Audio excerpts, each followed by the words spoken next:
इस मामले पर हमारे साथ हमारे सहयोगी संजय त्रिपाठी भी जुड़ गए हैं। संजय से जानने की कोशिश करेंगे कि आखिर कोर्ट ने किस तरीके से ये राहत दी है आशीष मिश्रा को। संजय, क्या कोर्ट में कहा गया, क्या दलील रखी गई थी बचाव पक्ष की तरफ से और किसानों की तरफ से क्या कहा गया इस दौरान? देखिए प्रणय, अभी राकेश टिकैत का जो बातचीत में सुन रहा था तो उन्होंने एक बड़ी बात कही है। उन्होंने ये कहा है कि अदालत ने अगर जमानत दी है तो निश्चित रूप से कहीं ना कहीं जो एविडेंसेस हैं, जो तथ्य हैं, तर्क हैं, ये कमज़ोर पड़े होंगे और निश्चित रूप से अभी बहुत छनकर बातें सामने नहीं आ पाई हैं कि पूरा जो जमानत हुई है वो किन आधार पर हुई, क्या जिरे हुई, क्या बहस हुई है। लेकिन ये मान के चलिए ये बड़ी बात है जिस तरह से आशीष मिश्रा और मोनू को जमानत दिया गया। आपको याद होगा अक्टूबर में जब ये घटना हुई थी तो उसके बाद से पूरे प्रदेश की राजनीति गर्मा गई थी। कई बड़े राजनीति दल के जो नेता हैं वो लखीमपुर पहुंचे थे और वहां जाकर के किसानों से मिले थे और पूरे के पूरे इस घटनाक्रम में 9 लोगों की मौत हुई थी। 4 लोग जीप कुचलने से मारे गए थे और एक पत्रकार की भी मौत जीप कुचलने से हुई थी और 4 लोग इसकी क्रिया के प्रतिक्रिया स्वरूप मारे गए थे।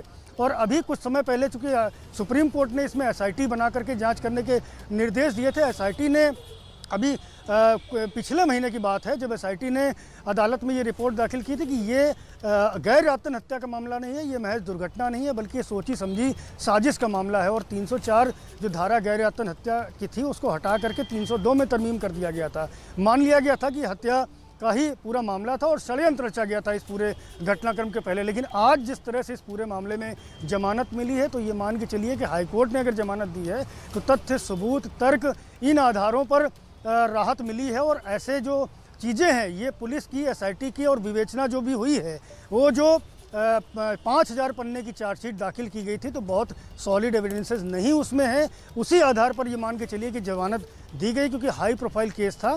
पूरे देश में राजनीति गर्मा गई थी, पूरे देश में चर्चा का विषय था। अभी बहुत स्पष्ट नहीं निकल के आया कि किन वजहों से कोर्ट ने जमानत दी, लेकिन कोर्ट ने अपने विवेक से जमानत दी है तो निश्चित रूप से तथ्य तर्क पर ही बात हुई होगी और आखिरकार आशीष मिश्रा मोनू अब रिहा होने जा रहा। जी बिल्कुल संजय, बहुत अहम बात आप कह रहे हैं। पंकज जी, अगर हमारे साथ आप मौजूद हैं तो राकेश टिकैत से जब हमारी बात हो रही थी तो उन्होंने एक महत्वपूर्ण बात कही थी। संजय, आप ही से आप इस सवाल का जवाब लेना चाहूंगी। उन्होंने कहा इतनी जल्दी इतने संगीन आरोप में जमानत मिल गई तो सोचने वाली बात है। तो कहीं ना कहीं टाइमिंग पर भी वो सवाल उठा रहे हैं।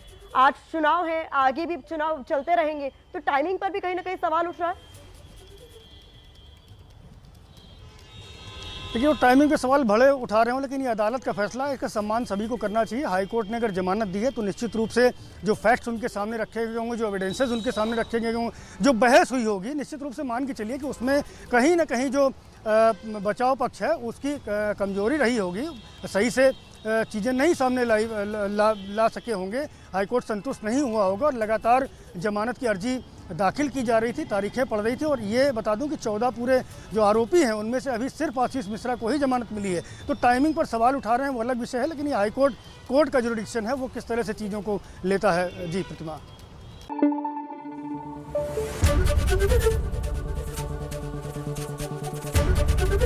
ABP न्यूज़ आपको रखे आगे।